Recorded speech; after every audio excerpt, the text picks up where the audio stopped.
ये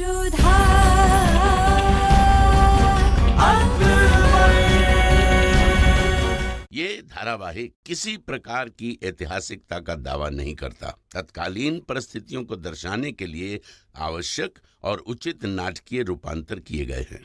ऐतिहासिक रूप से जोधाबाई के स्थान पर हरकाबाई, हीर कुंवर जैसे नाम इतिहास में प्रचलित हैं। ये धारावाहिक किसी भी सामाजिक परंपरा और पारिवारिक संबंधों का ऐतिहासिक दावा नहीं करता है। इसका उद्देश्य किसी भी समुदाय की भावनाओं को ठेस पहुंचाना नहीं है। अम्मी जान, हम तो आप सबको दोबारा देख पाने की उम्मीद खो चुके थे। हमें तो आप सबसे मिलना, भाईजान का इस तरह हमें माफ कर देना, ये सब एक सपना लग रहा है। ये सपना नहीं, सच है बख्शी।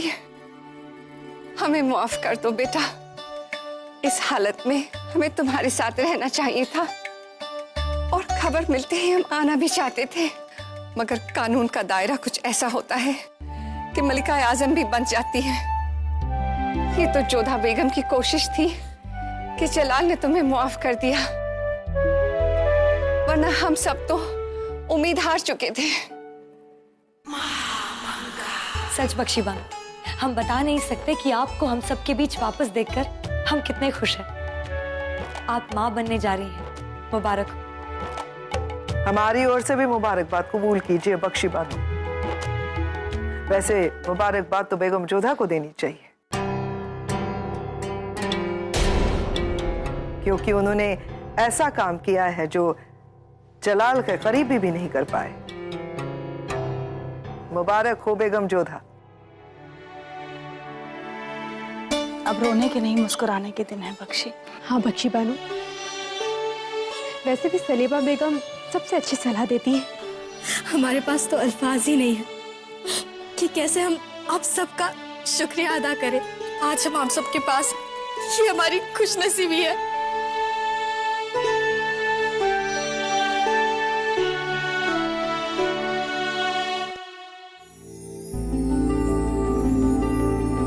क्या सोच रही हैं जोधा? शहंशाह के विषय में सोच रहे हैं। कभी कभी शहंशाह को समझना कितना कठिन हो जाता है ना। क्या समझना? यही कि वो कब क्या सोचते हैं। अब बख्शी बानो के विषय को ही ले लो, वो अपनी बहन से बहुत प्रेम करते हैं, परंतु बख्शी बानो से एक भूल हुई और शहंशाह ने उन्हें दंड दे डाला। न्याय करने में कोई पक्षपात रखते ही नहीं है। कोई कैसे अपने हृदय पर इतना काबू पा सकता है?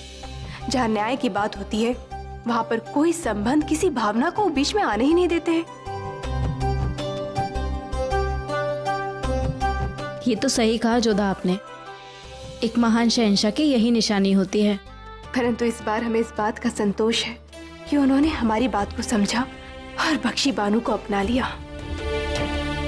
इस समय बख्शी बानो को परिवार की बहुत आवश्यकता है और कहीं न कहीं ये बात भी सिद्ध हुई कि शहंशाह बाहर से कितने ही कठोर बन जाए, पर कहीं न कहीं उनके मन में कोमलता छिपी हुई है।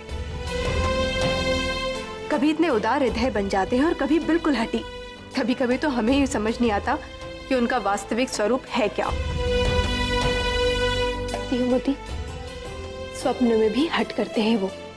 जब बेनजीर के विष के कारण हम मूर्छित हो गए थे, तब हमें ऐसा लग रहा था जैसे कि हम किसी भिन्न लोक में जा रहे हैं। हमारे प्राण बस खत्म होने वाले हैं और वहां पर शहंशाह आ गए। हमारा हाथ पकड़ लिया, हमें रोक लिया उन्होंने। सच में जोधा? हाँ, मैं तो शहंशाह से बहुत विनती करी कि हमें जाने दीजिए, परंतु उन्होंने हमारी बात को सुना ही नहीं। हे अम्बे माँ, कोई स्वप्न में भी इतना हठी कैसे हो सकता है? हमें तो विश्वास ही नहीं होता। वहां पर भी अपना आदेश दे डाला हमें कि आप नहीं जा सकती हैं और हमारा हाथ पकड़ लिया। फिर जब हम होश में आए तब भी उन्होंने हमारा हाथ पकड़ा ही हुआ था। क्या कर रही हो मोती? हमारे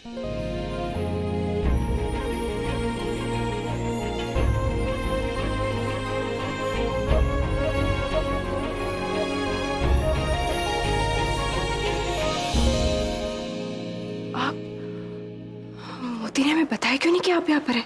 हमने उसे मना किया था आपको बताने के लिए। और आप चुपचाप हमारी बातें सुन रहे थे? और सपने में आपने हमारा हाथ पकड़ा हुआ था। शहंशाह, ये बिल्कुल उचित बात नहीं है। छिपकर किसी की बात सुनना चोरी होती है। हमने कोई चोरी नहीं की जोधा बेगम। जब हम यहाँ आए थे आप बात कर रही थी, और आपको ये कहने का कोई हक नहीं है कि हम ऐसा नहीं कर सकते। आखिरकार ये हमारा ही होजरा है जो हमने अपनी बेगम को दिया है।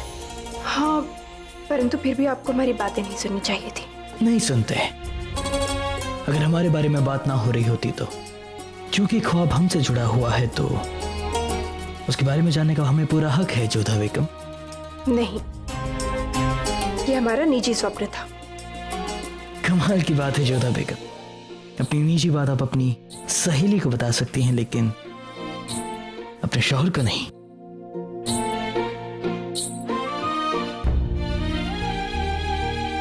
हाँ, क्योंकि अभी तक कुछ बातें हम आपके साथ नहीं बांटना चाहते हैं। तो फिर हम उस वक्त का इंतजार करेंगे।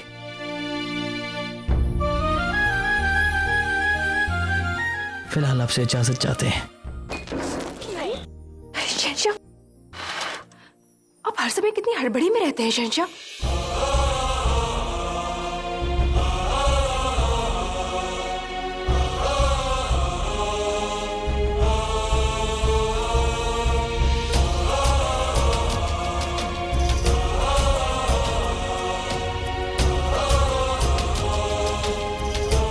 वैसे जोधा बेगम, आज आप जो ख्वाब देखेंगे उसे याद रखिएगा। क्या पता कब उसे हमें बताने का आपका मन कर जाए।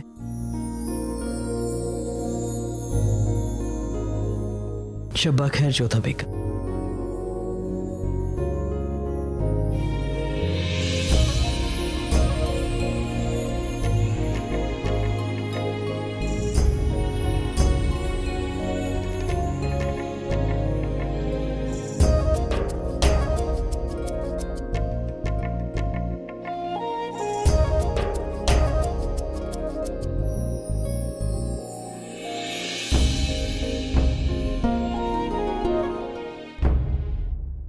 उत्तरी छोर से आक्रमण करना सबसे कठिन मार्ग है और उनकी सेना यहीं पर तैनात है। आपने ठीक कहा सरदार जगत सिंह, हमें दोनों छोरों से आक्रमण करना होगा। उन्हें नहीं लगना चाहिए कि वो उत्तरी छोर पर अपना मोर्चा छोड़कर जा सकते हैं। हमारे कुछ सैनिक उत्तरी छोर पर आक्रमण करेंगे, जिससे उनकी सेना व्यस्त हो जाएगी। ऐसे में दक्षिण क्षेत्र पर उनका मोर्चा निर्बल पड़ जाएगा, जिसका लाभ हमें मिल सकता है। योजना तो काफी अच्छी है सुजामल जी, परंतु हमारी और शत्रु की सैनिक संख्या में बहुत बड़ा अंतर है। हाँ, अंतर है। मेवात में मुगल सैनिकों की संख्या 8000 है और हमारे सैनिकों की कुल 5000। लेकिन मेवात का मुगल सैनिक वेतन के लिए लड़ता है और हमारे सैनिक राजवंशी गौरव और मान के लिए। इसलिए हमारा एक एक सैनिक उनके 10 सैनिकों के बराबर है। इसलिए हमारे सैनिकों की संख्या हुई 50,000 और 8,000 और 50,000 में निश्चित ही बहुत बड़ा अंतर है। कल भोर की पहली किरण के साथ हम मेवात पर आक्रमण करेंगे। जय मां अम्बे! जय मां अम्बे! जय मां अम्बे! जय मां अम्बे! जय मां अम्बे! जय मां अम्बे! खम्मा गणी हुकुम, आपके लिए एक कुंवरी जोधा की सूचना है। संदेश वाहक को शीघ्र भीतर भेजा जाए। खम्मा गणी हुकुम।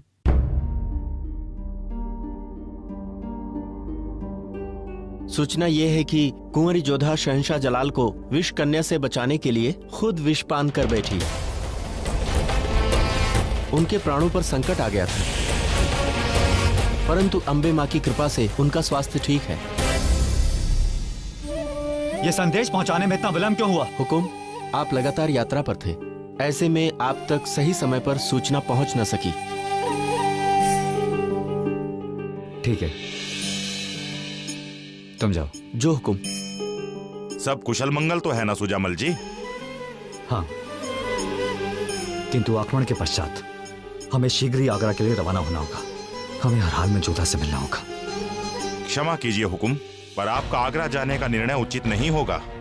कुंवरी जोधा ने शहंशाह से विवाह करके हम राजवंशियों से सारे रिश्ते नाते तोड़ लिए हैं और इस आक्रमण के बाद हम मुगलों के सबसे बड़े शत्रु होंगे। ऐसे में आपका आगरा जाना। उन्हें अपनी शत्रुता निभाने दीजिए। किंतु हम जोधा से अपना भाई होने का कर्तव्य अवश्य निभाएंगे। और जब तक हम जोधा को एक बार देख नहीं लेते, हमारे मन को शांति नहीं मिलेगी।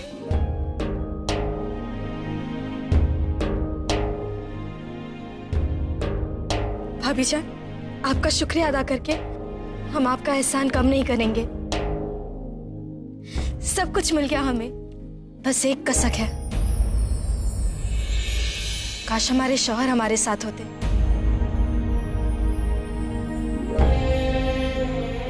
मगर हम जानते हैं कि जो गुनाह उन्होंने किया है उसके लिए माफी नामुमकिन है। रात्रि के पश्चात भोर का सूरज निकलता है बख्शी बानो। चिंता मत करिए, सब ठीक हो जाएगा। हम सब आपके साथ हैं।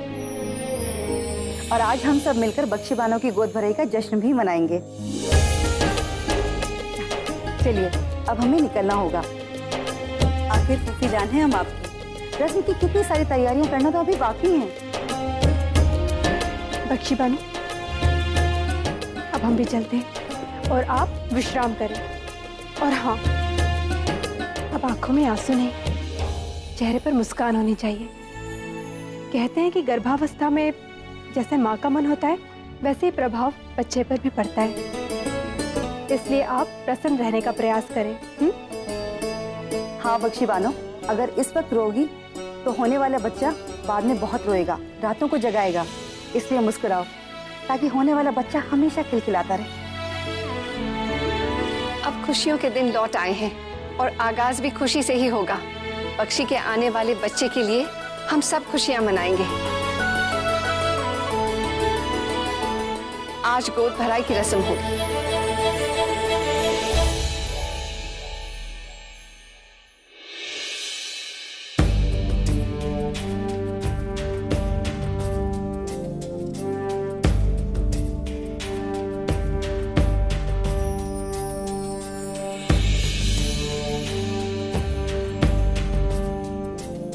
ये क्या है?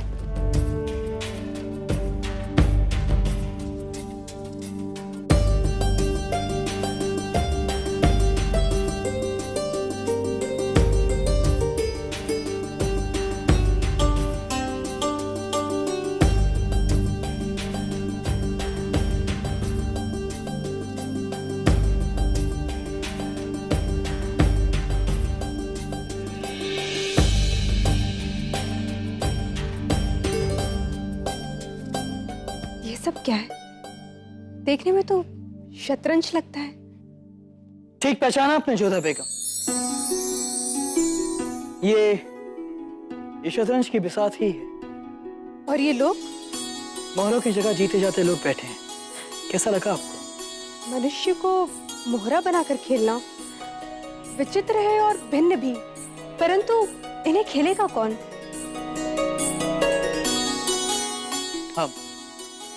हम अक्सर ये खेल रुकैया बेगम के साथ खेलते हैं, आज भी उन्हीं के साथ खेलने आए थे। मगर अब तक, खैर जब तक वो आती नहीं है, क्या आप हमारे साथ ये खेल खेलना पसंद करेंगी? हाँ शहंशाह, पर ये मोहरे बहुत बड़े हैं, हम इन्हें उठाकर कैसे रखेंगे? खेल वही है जोधा बेगम, बस इस बार मोहरे हमारे हुक्म पर चलते हैं। होशियार, होशियार! जी बेगम साहबा। होशियार, हमें शहंशाह के साथ खेलने जाना है, लेकिन ये जूतियां हमारे लिबास से मेल नहीं खा रही हैं। हम अभी दूसरी जूतियां लेके आते हैं। जल्दी करो, हम नहीं चाहते कि शहंशाह हमारा इंतजार करे। जल्दी! काम छोड़ देंगे। ये लीजिए हुजूर। लगता है ये हरम आजकल तुम्हें रास नहीं आ रहा है।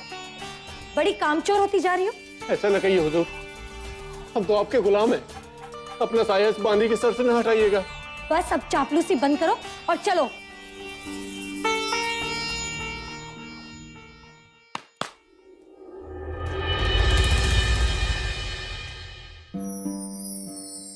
शहंशाह, मनुष्यों को मोहरा बनाकर खेलना हमें थोड़ा जच नहीं रहा है। खेल तो खेल होता है जोधा बेगम, इसमें फलसफा कैसा? ये देखिए, घोड़े ढाई चाल आगे, वैसे जोधा बेगम, खेल दिलचस्प तभी होता है जब उसमें कोई शर्त हो, इसलिए अगर आप ये खेल जीत गई तो आप जो चाहे हमसे मांग सकती हैं। घबराइए मत जोधा बेगम, आप ये खेल शहंशाह के साथ खेल रही हैं। पहले खेल शुरू करते हैं, आखिर में विजेता को क्या मिलना चाहिए इस बात को सोचने के लिए समय भी मिल जाएगा। बारी आपकी है, चल चलिए। जी। एक बात का ध्यान रखना होशियार, जब हम अंदर जाएं तो किसी को अंदर आने की इजाजत मत देना। आज हम जलाल के साथ 4-5 बाजियां तो खेल के रहेंगे। बड़े दिन हो गए, आज हम उन्हें बार बार शिकस्त देंगे। इसमें कौन सी नई बात है बेगम साहिबा? शहंशाह तो अक्सर बेगम हुजूर से शिकस्त खाते हैं। सिपाही आगे चलो। वैसे जोधा बेगम, हम अक्सर रुकैया बेगम से इस खेल में मात खा जाते हैं और आपने तो रुकैया बेगम को भी मात दी है। हमें लगता है कि कहीं ना कहीं में बहुत मुश्किल होगी इस खेल में। खेल में हार जीत तो चलती रहती है शहंशाह, बड़ी बात यह है कि इसे आनंद से खेला जाए। जय पराजय दोनों को ही मुस्कुराकर स्वीकार करना चाहिए। बहुत खूब कहानी। इसी बात पर घोड़े जोधा बेगम के सिपाही को मार दो।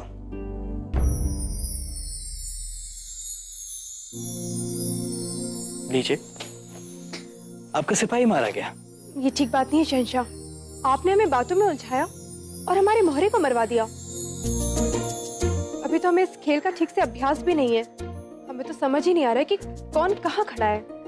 अभी अभी आपने कहा था जोधा बेगम कि चाहे हार हो या जीत हो, उसे मुस्कुरा कर कबूल करना चाहिए।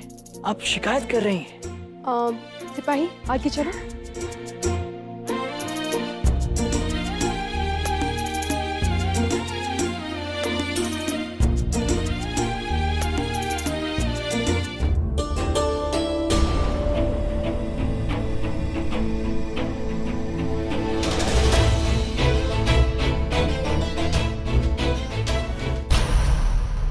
बेगम यहाँ भी? आजकल हर जगह हमारे और जलाल के बीच में आने लग गई हैं आप। मुन्ना ठीक कहती थी बेगम साहब, जोधा बेगम शहंशाह से दूर रखना चाहती हैं आपको। लगता है आपको मजा आने लगा है जोधा बेगम। नहीं शहंशाह, बस हमने आप ही की चाल आप पर खेली, आपको बातों में उलझाया और दाव चल दिया। बहुत खूब। होशियार, तुम एक काम करो, जब तक शहंशाह का दिल नहीं भर जाता उनके लिए यहाँ इंतजार करो, और जब वो आएंगे तो उनसे कहना कि हम उनका दीदार करना चाहते थे। आपका हुक्म हो तो मैं जाके अंदर बोल दूं? नहीं, तुमसे जितना कहा जाए उतना ही करो, समझे?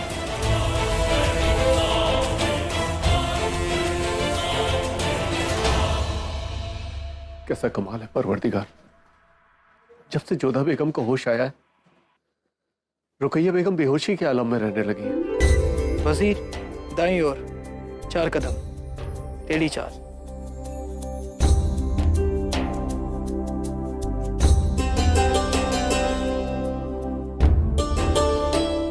आप तो जीत गए शहंशाह। लेकिन हम इस जीत से खुश नहीं है जोधा बेगम।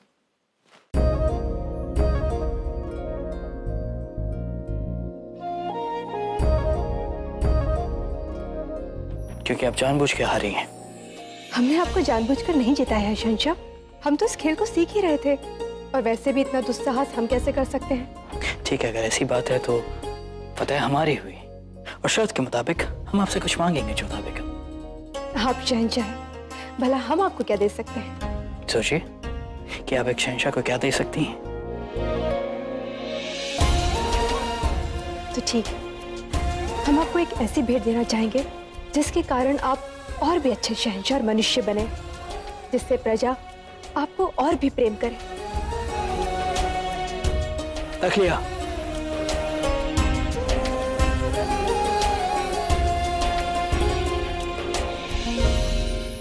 तो बताइए जोधा बेगम, क्या देंगी आप हमें?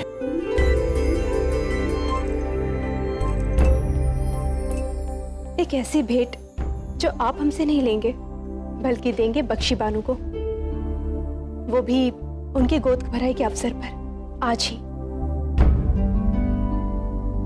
मानना पड़ेगा जोधा बेगम, हार कर भी आप अपनी ही बात मनवा रही हैं, हमसे वो करवा रही हैं जो आप चाहती हैं। खैर ये बताइए कि क्या तोहफा दें हम बख्शी बानो को? आप उन्हें कुछ ऐसा दें जो वो सदैव स्मरण रखें, जिससे कि उन्हें लगे कि आप उनसे सबसे अधिक प्रेम करते हैं और उनकी दृष्टि में आपका सम्मान और भी बढ़ जाए। जोधा बेगम, पहेलियां रहीम के मुंह से अच्छी लगती है। आप हमें साफ साफ कहिए कि हम क्या तोहफा दें बख्शी बानो को? बख्शी बानो के पति शरीफुद्दीन जी।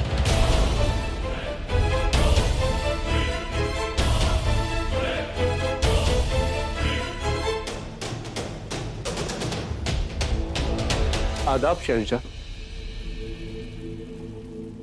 तुम यहाँ? रुकैया बेगम कहाँ है? हम कब से उनका इंतजार कर रहे थे। वो आई थी हुजूर, मगर आप थोड़े मशरूफ थे, वो लौट गई। आपके लिए एक पैगाम भेजा है। हम जानते हैं क्या पैगाम होगा। ये ना कि हमसे मिलना चाहती हैं, उन्हीं के पास जा रहे हैं हम। हर बार हमारे और शहंशाह के बीच आ जाती है जोधा बेगम। बार बार हम बर्दाश्त नहीं कर सकते इन्हें। कुछ ना कुछ तो करना होगा हमें इनका।